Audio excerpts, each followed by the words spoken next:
Déjenme comentarles que en México el arrendamiento es un negocio muy grande, es un negocio que se podría pensar que está de moda por el exacerbado crecimiento que ha tenido en los últimos 5 años, pero realmente el arrendamiento siempre ha sido un negocio enorme.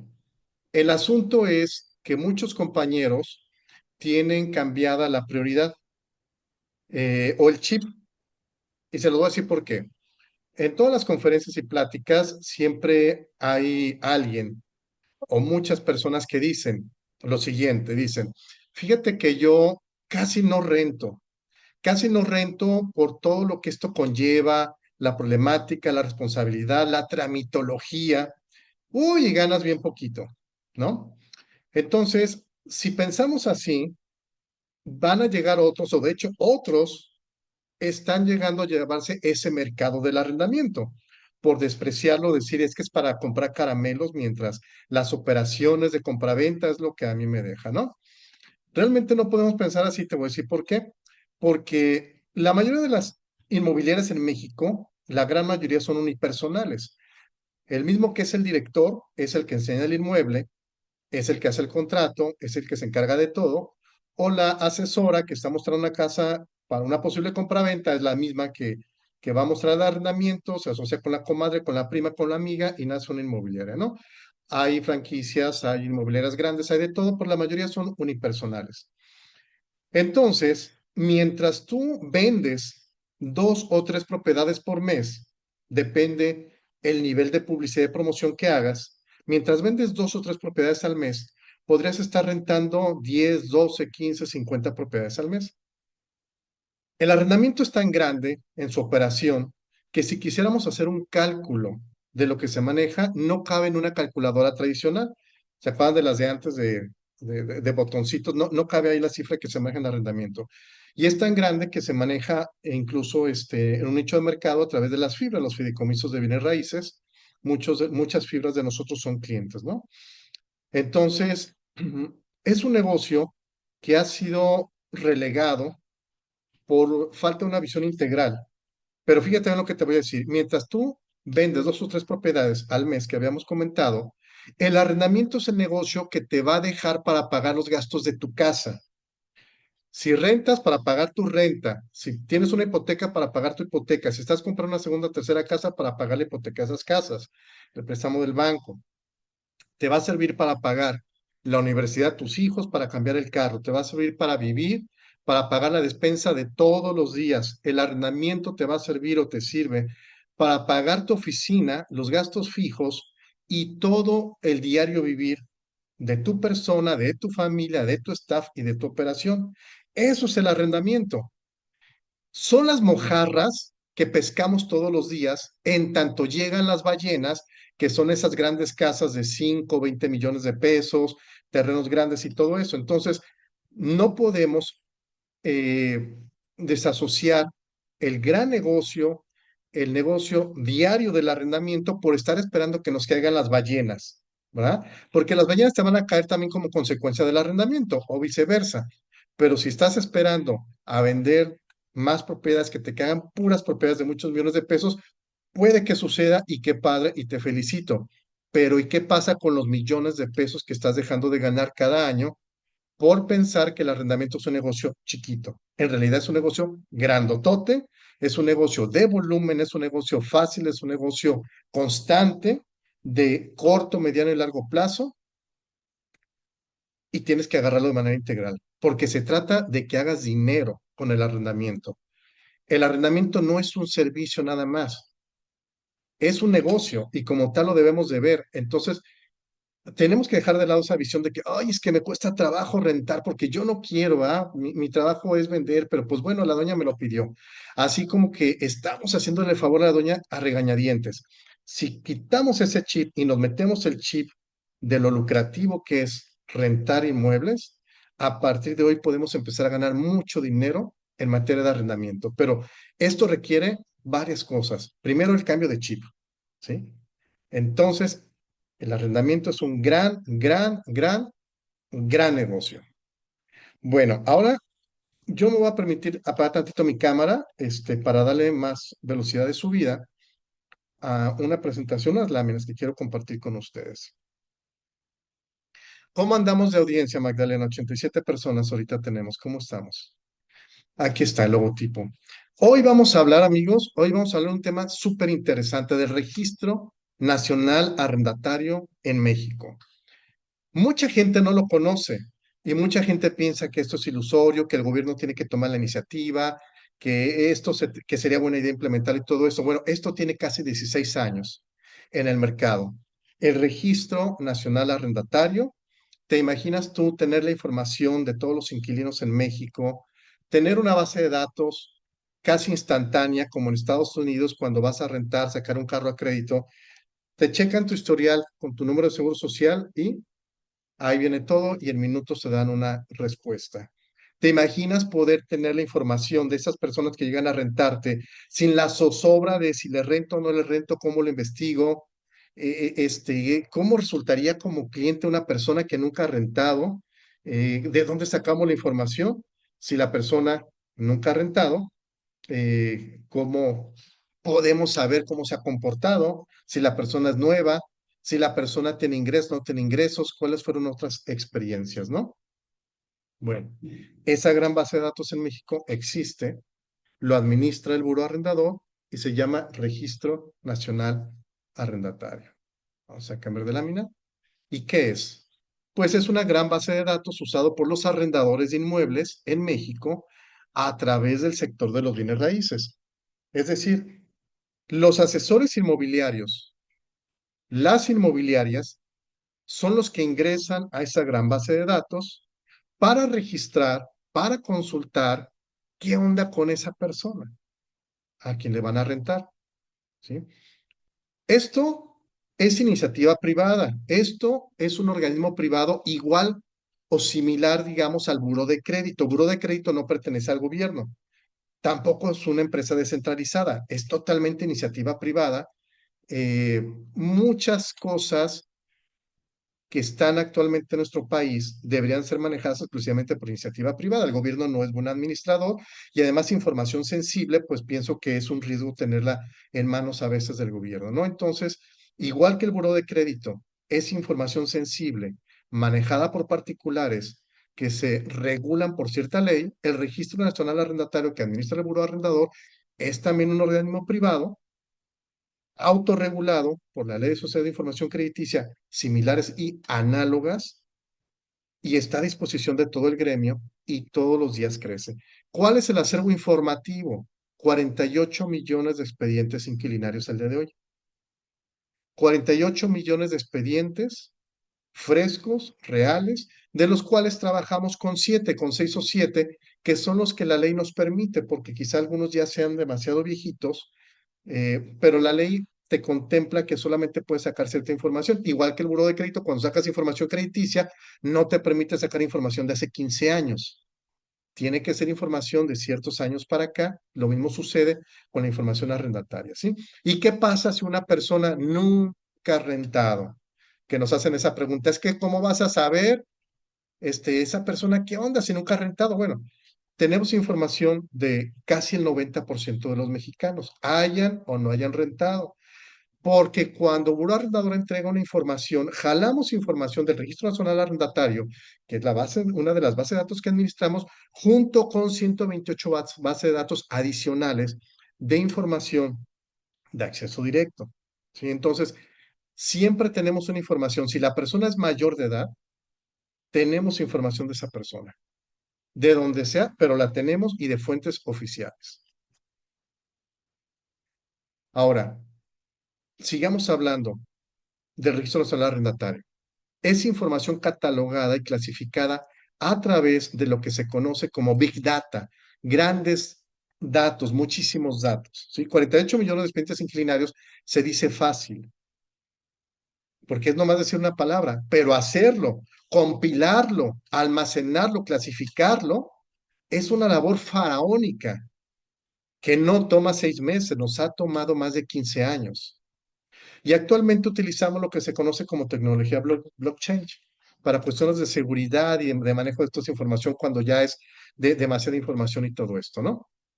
Bueno, ¿de dónde salió originalmente toda esta información? Bueno, pues es que Buró Arrendador en su historia, los que conocen la historia, pues en algún momento de la vida de nuestro organismo fuimos, digamos, una empresa público-privada a través de la ley de empresas públicos privadas, donde la iniciativa privada pone una parte del capital, el gobierno federal pone otra parte del capital y en su momento fuimos eso también.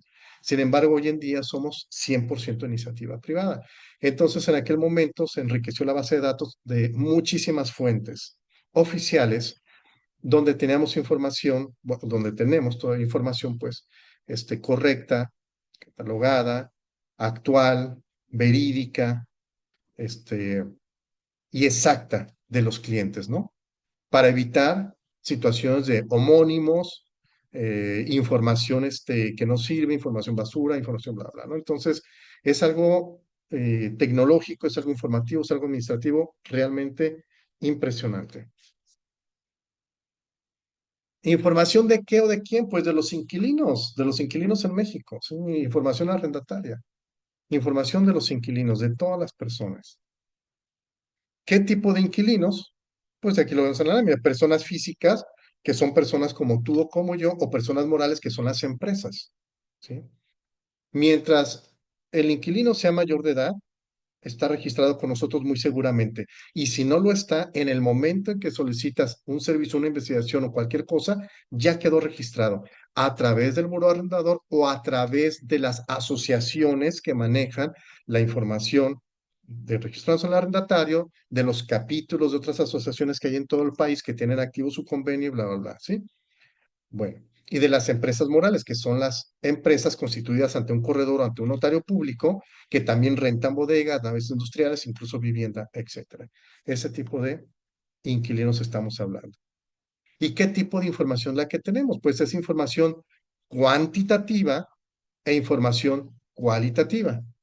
Es decir, cuantitativa que se refiere al pago, cómo está pagando la renta, cómo está cumpliendo con sus obligaciones de pagar los servicios, de pagar las cuotas de mantenimiento del condominio de esa plaza de local comercial o de esa casa en una privada, ¿no?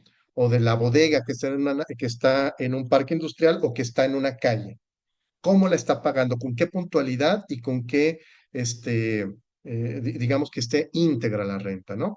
Y la parte cualitativa es la parte del cómo, ¿sí?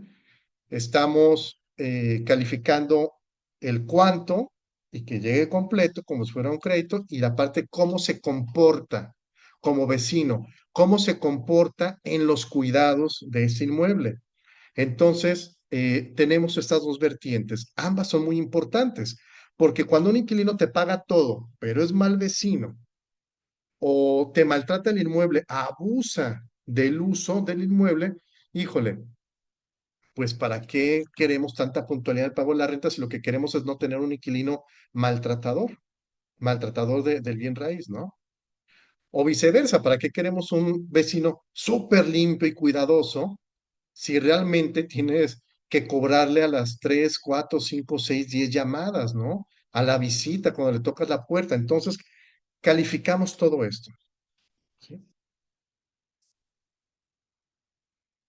Ahí dentro de este sistema hay datos generales de las personas, nombre, domicilios, apellidos, CUR, fechas de nacimiento, datos sensibles, información financiera, puntualidad del pago de la renta, buen uso del inmueble y otros reportes que entran a través de diversas bases de datos, de diversos asesores, de diversas inmobiliarias, que entran también a través de sociedades de información crediticia, que entran también a través de boletines judiciales.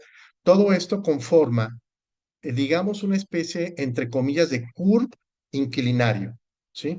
Tu CURP personal, tus datos del registro de población son únicos y son irrepetibles. Lo mismo sucede en el registro nacional arrendatario cuando tenemos una ficha de registro de cada persona. Es información única e irrepetible que se va enriqueciendo o se va quedando ahí guardada o va quedando, digamos, en archivo.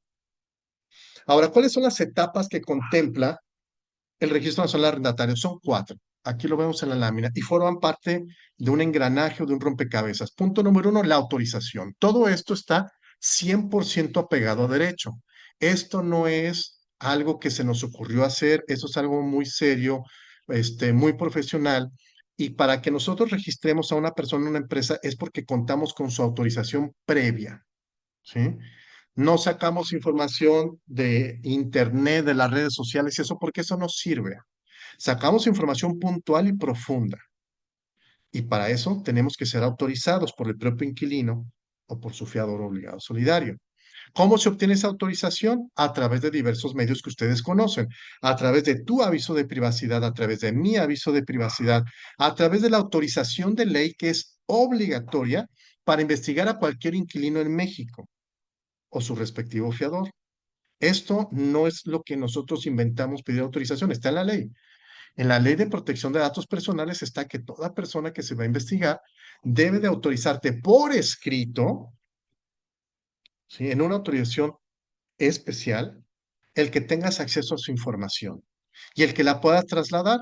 Trasladar es cuando tú le pasas al otro asesor de la otra inmobiliaria, porque es una operación compartida, le pasas parte del expediente. O cuando vas a hacer una certificación con el notario, se lo pasas al notario, estás trasladando su información. ¿Sí? O cuando vas a ir a un centro de justicia alternativa, a un centro de mediación, le estás traspasando a ese centro autorizado por el Poder Judicial la información. O cuando se la das a tu secretaria o cuando se la das al propietario, a ti te entregó la información el inquilino. Entonces te tiene que autorizar a hacer el traslado y la ley contempla así, incluso esa es la palabra adecuada, ¿no? El traslado. Entonces, toda la información que tiene el Registro Nacional de Arrendatario es previamente autorizada, autorizada al ingreso, a la clasificación, al registro, incluso al boletín. ¿Sí?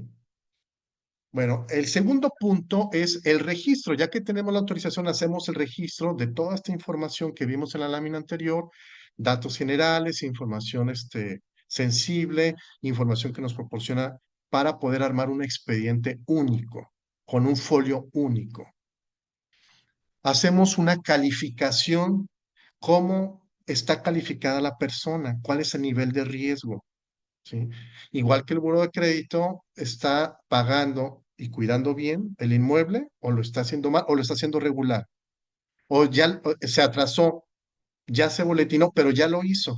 Pues sí, pero ya quedó esa tachita en el pasado. Es como cuando pagas tu tarjeta de crédito a destiempo, ¿no? Pues tal vez eres cliente del banco desde hace 20 años, pero pues se te pasó y te van a tachar ese mes y ni modo. Ahí va a aparecer en tu expediente. Y acceso a la información. Ya cuando está todo esto almacenado, a través del blockchain o de la Big Data o a través de nuestros archivos o base de datos que tienen niveles bancarios de acceso, porque tiene que ser muy segura de acceso a la información, entonces pues ya se puede acceder a esa información, ¿no? Entonces, estos son los engranajes del mecanismo de cómo se tiene acceso o cómo se conforma el Registro Nacional Arrendatario. Ahora, esto nació pues sí en iniciativas del gobierno federal hace varias administraciones, pero no se pudo consolidar por parte del gobierno. Por eso quedó en manos de iniciativa privada. Y esperemos que siga quedando en manos de iniciativa privada todo el tiempo. ¿Sí? Esto es importante. A mí sí me daría mucho susto que el buró de crédito pasara a manos del gobierno.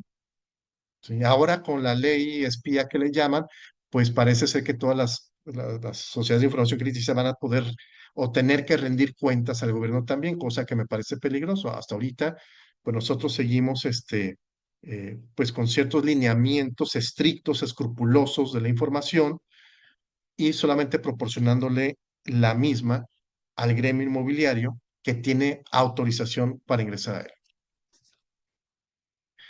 Bueno, esos son los perfiles, o más que perfiles, la información condensada en 7 temas que manejamos dentro de 128 bases de datos informativos. Primero, el uso del inmueble. ¿Qué tipo de uso se le va a dar? Antecedentes criminales. Antecedentes criminales que no sean reservados por el gobierno federal. ¿Sí? Fíjense, les voy a decir una cosa. Esto de los antecedentes criminales es muy importante. Porque te sorprenderías, de verdad te sorprenderías, la cantidad de personas particulares y de empresas que están boletinadas, por ejemplo, al Departamento de Activos para Extranjeros. Te sorprenderías de la cantidad de personas que están boletinadas en primero, segundo, tercer y cuarto grado a la lista Clinton. ¿Qué pasa si, por ejemplo, viene una empresa y le quiere rentar a uno de mis clientes una nave industrial?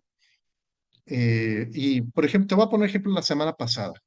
La semana pasada se hizo una operación de 1.800.000 pesos al mes de una bodega grande aquí en Monterrey. Creo que fue para, no sé si fue en Apodaca, San Nicolás, no me acuerdo. Se quería hacer la operación con ese inquilino, una empresa grande, una empresa bien administrada, bien formada, bien constituida. Hicimos lo que se llama una investigación ampliada, donde además de los antecedentes y checar el registro y todo esto, checamos diferentes bases de datos y además checamos los documentos a un nivel muy profundo, dictaminación de acta constitutiva, verificación del poder, verificación que estén registradas en el registro público de la propiedad y comercio en cualquier lugar de la República donde sea constituido, hacemos una validación a nivel bancario de los estados de cuenta bancarios para validar que sean auténticos, que no estén editados, que no sean falsos. Hacemos una validación biométrica, checamos identificaciones, etcétera, etcétera. Todo estaba en orden. La empresa con flujos de efectivo muy grandes, realmente muy grandes, ¿sí? De muchos millones de pesos. Bueno, pero cuando checamos la parte criminal, que tú dices, pues, ¿qué parte criminal puede tener la empresa, no? Pues sí, por desgracia aparece en la lista Clinton, aparece en la lista Clinton porque es una empresa farmacéutica, es una empresa que con o sin conocimiento de ellos, con o sin conocimiento de los directivos, esa empresa, el gobierno de Estados Unidos la boletinó por la venta o facilitamiento de precursores químicos para fabricar diferentes cosas que destruyen, como pueden ser drogas, explosivos, etcétera, ¿sí? Entonces es muy delicado porque el asesor pues ya se veía en la bolsa pues más de 1.000.000 y pico de pesos, casi dos, ¿no? Pero ¿qué pasa cuando llega el informe a ese nivel de profundidad? Pues no se le puede rentar a la empresa. Y no va a tardar en rentarlo porque es una nave industrial que se renta fácil. Y aquí en Monterrey están llegando muchísimas empresas y todo se renta rápido. Pero ¿qué pasa si tú le rentas a una empresa pudiente y no haces una investigación profunda, realmente profunda? Pues que cuando vayas a Estados Unidos, si se enteran, y quién sabe cómo se entera el gobierno de Estados Unidos, pero si se enteran, te pueden quitar tu visa norteamericana o te pueden poner una multa hasta de 10 millones de dólares. Y como 10 millones de dólares no lo tiene cualquiera en su cuenta o en el bolsillo, pues es cárcel o es multa y te van a poner también la lista Clinton. Entonces, pero ¿cómo? Si yo no soy un delincuente, yo soy el director de una empresa inmobiliaria y lucho todos los días por hacer las cosas bien. Pues sí, pero le rentaste una empresa que estaba literal en la lista Clinton y pues te contagiaste. Es como el COVID, te juntaste con alguien enfermo y te contagiaste, ¿no? Entonces, así de importante es checar esto. Y nosotros no bajamos esta información de Google. Tal vez en Google puedes conseguir cierta información. Nosotros lo hacemos porque desde que nos constituimos, pues tenemos un convenio con el Departamento de Estado de los Estados Unidos y con muchas otras fuentes, ¿no? Privadas y no privadas, organismos intermedios y de todo. Entonces es muy importante saber que se tiene que hacer algo profundo. Y esto no quiere decir lo vas a hacer largo, tedioso y burocrático, para nada. Todo es rápido, todo es en tiempo récord, ¿sí? Antecedentes, les decía, de la 128 base de datos. Y luego, a ver, aquí me tapa un poquito esto, la identidad. Tenemos que validar la identidad de las personas o de las empresas, ¿sí? Hay mucha adulteración, mucha falsificación de identificaciones o mucha suplantación de la personalidad. Entonces tenemos que ver que realmente la persona que va a rentar sea quien dice ser. Y mis amigos, no solamente es por parte de los inquilinos, también de los propietarios, ¿eh? Porque hay mucho fraude. Bueno, pero para eso todos tenemos un contrato de mediación mercantil o de intermediación mercantil cuando rentamos a un propietario, ¿no? Esa es una costumbre que tiene que rescatarse, siempre hacer contratos con los propietarios porque no solamente tienes que cuidar del inquilino, ¿a quién le está rentando? ¿Y qué tal si no es el dueño? ¿O qué tal si el dueño se dedica a actividades ilícitas, ¿no? No lo vas a investigar al dueño, pero sí tienes que pasar por un protocolo mínimo básico para librarte de todo, tener tu chaleco blindado, tu tablita de salvación, tu puerta de salida, ¿no? Checamos la identificación, INES o pasaportes, para extranjeros pasaportes, para mexicanos INES o pasaportes, que estén dados de alta en las bases de datos del gobierno, ¿sí? Sus créditos, ¿cómo pagan sus créditos? ¿Cómo checamos los créditos? Bueno, pues a través del buró de crédito que todos sabemos, está amalgamada la información con nosotros, a través del círculo de crédito de don Ricardo Salinas Pliego, que pertenece a Banco Azteca y todas estas bases de datos de Electra. Hay una sociedad de información crediticia llamada Círculo de Crédito y los hábitos y comportamientos de ese inquilino en el cuidado de los inmuebles. Todo esto sale en un reporte, ¿sí? Entonces, todo esto existe y no es nuevo. Hay que explotarlo, hay que utilizarlo a favor de nuestra actividad. Ahora, quiero mencionar diferencias. Hay diferencias, en el flujo del arrendamiento profesional hay grandes diferencias. Del lado izquierdo vemos el RNA o Registro Nacional Arrendatario, que es nuestra plática de hoy. Estamos hablando de esa gran base de datos que hace el expediente inquilinario de cada persona o de cada empresa, previo o durante o después del arrendamiento. Es información inquilinaria. Y del lado derecho vemos el registro de contratos, que es otra cosa, que es el registro de la operación. Ambas cosas están asociadas una con la otra, pero no es lo mismo. No es lo mismo. ¿Sí? Es como, como decía Gloria Trevi, como la cápsula de las papas, ¿no? Están mezcladas, están una con otra en una simbiosis, pero no es lo mismo. Repito, del lado izquierdo, lo que estamos hablando hoy, el registro de los inquilinos en México. Y del lado derecho, el registro de contratos, el registro de la operación. Cuando tú registras el contrato de arrendamiento en el buró arrendador, elevas a categoría de crédito las obligaciones del inquilino y del fiador y afectamos su expediente, obviamente, para bien o para mal. Y todo está automatizado, ¿sí? Entonces, no confundir una cosa con la otra. La línea es muy delgadita, porque se parecen mucho, pero son cosas distintas. ¿Para dónde se va? Vamos, tenemos que tocar lo del registro de contratos para ver la diferencia del registro nacional arrendatario. Cuando registras un contrato de arrendamiento en el buró arrendador, ¿a dónde se dispersa la información?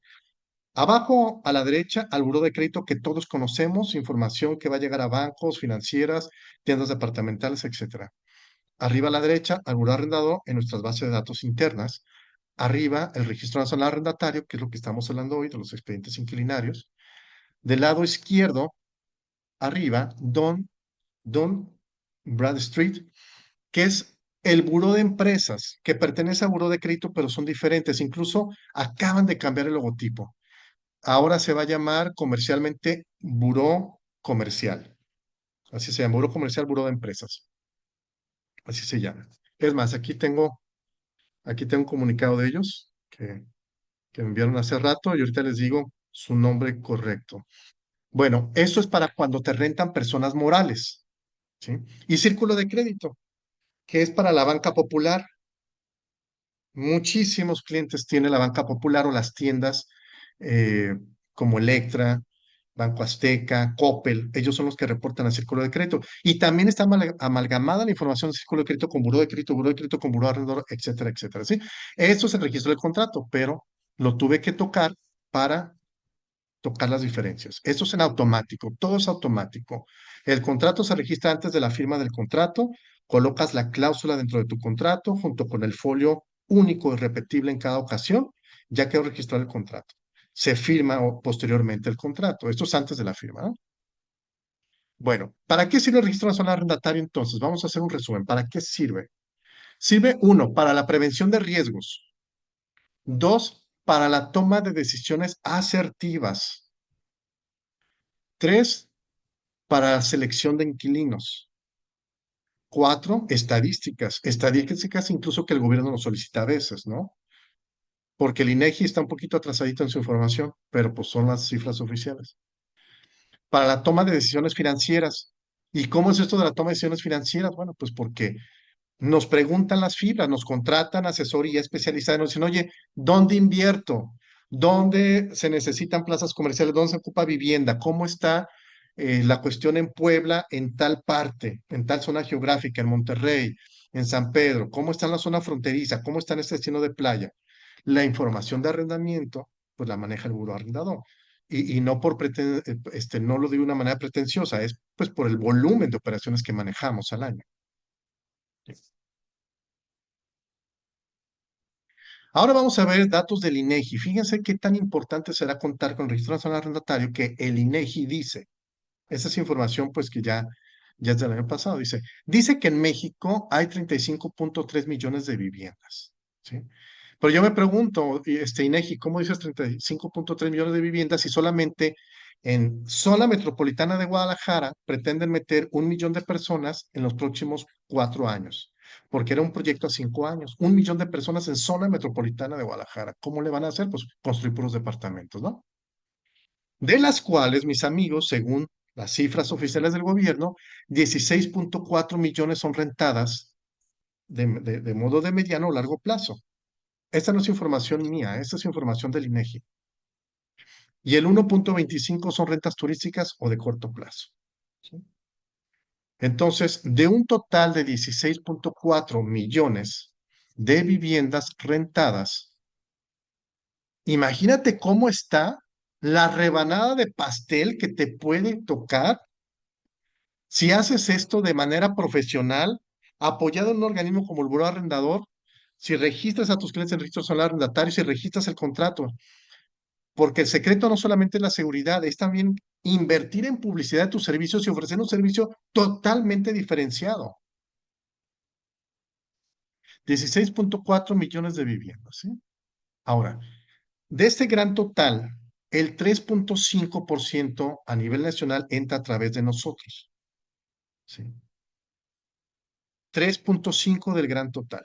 En promedio hacemos más de 500,000 de registros de contratos al año, en promedio, lo cual representa el 40% de las rentas que entran a través de la industria de los bienes raíces, que es muy poco, realmente es muy poco, porque el sector inmobiliario no está explotando el nicho de mercado tan importante que es el arrendamiento, tan es así que al haber estos huecos tan grandes de falta de atención al público, llegan plataformas gringas y de otros países y se vuelven multimillonarias en nuestro país. Por ejemplo, Airbnb, el arrendamiento vacacional, que ahora ya no es un arrendamiento, ahora es un hospedaje, ya está regulado, ¿no? Pero ¿y qué pasó con nuestro sector? ¿Por qué no lo tomamos antes de que ellos vinieran? Pues porque mucha gente despreciaba el arrendamiento y no veía que realmente es el negocio que te va a dejar dinero todos los días y te va a mantener y te va a dar un muy buen nivel de vida. Eso es el arrendamiento. Fíjense los canales de arrendamiento. El 60% del arrendamiento es manejado directamente por los propietarios. Los propietarios necesitan tus servicios, pero también necesitan saber que tú se los ofreces y también necesitas quitarles malas experiencias que han tenido. El 30% por agencias inmobiliarias de diferentes tamaños y rubros y el 10% por fibras, pool de rentas y plataformas. Ahora, fíjate cómo están las garantías. El 53% de las operaciones no tienen ninguna garantía. Increíble, ¿no? Mientras en zonas como México, Ciudad de México, Monterrey, Guadalajara, pides un montón de cosas. Hay ciudades donde no te piden nada y a la palabra y pues ahí dicen en el pecado llevan la penitencia, ¿no? Si se pudiera confiar a la gente en su palabra, pues no habría jueces, no habría policías, no habría peleas, viviríamos en un mundo utópico de fantasía. 30% es confiador obligado solidario, mis amigos. Jamás en la vida, jamás le llamen aval, porque eso no existe en el arrendamiento, ¿eh? Eso es un desconocimiento del tema. Aval no existe. A veces los propietarios dicen aval porque ellos no saben de temas inmobiliarios, pero tú sí, tú eres un profesional y jamás vas a decir la palabra aval porque no existe. Es como si un doctor dijera, compañero, colega, préstame el cuchillito ese con el que se abre la piel. Ah, el bisturí, ¿no? O el escalpelo. Bueno, todo tiene su nombre dentro del medio, somos asesores profesionales, entonces su nombre es fiador obligado solidario, no hay otro. ¿Sí? 8% con convenio transaccional, 5% con productos de plataformas, 3% con pólizas jurídicas que están de moda, ya hay 1,400 empresas en México de investigación y pólizas jurídicas, y el 1% por otros medios como la mediación, la justicia alternativa, etcétera, etcétera, etcétera. Así están las estadísticas. Voy a tratar de apurarme un poquito más, Magdalena, para esos 10, 15 minutitos de preguntas. Sí, claro. ¿Y para qué te sirve a ti? ¿Para qué te sirve a ti como asesor inmobiliario? Pues para ganar más dinero, porque vas a ofrecer un servicio totalmente profesional dentro de un flujo profesional de arrendamiento, ¿sí? Esto forma parte del flujo profesional de arrendamiento. Vas a profesionalizar tus procesos, vas a brindar más certeza jurídica y mayor seguridad patrimonial, que eso es muy importante en estos momentos donde estamos con la incertidumbre de qué va a pasar con la certeza jurídica y la seguridad patrimonial, no solamente del arrendamiento, de operación de compraventa, sino del patrimonio de todos los mexicanos. Estás brindando esto. Bueno, pues quise terminar, me fui un poquito acelerado, cortamos láminas para dejar esos 20 minutos, estimada Magdalena y Nacho.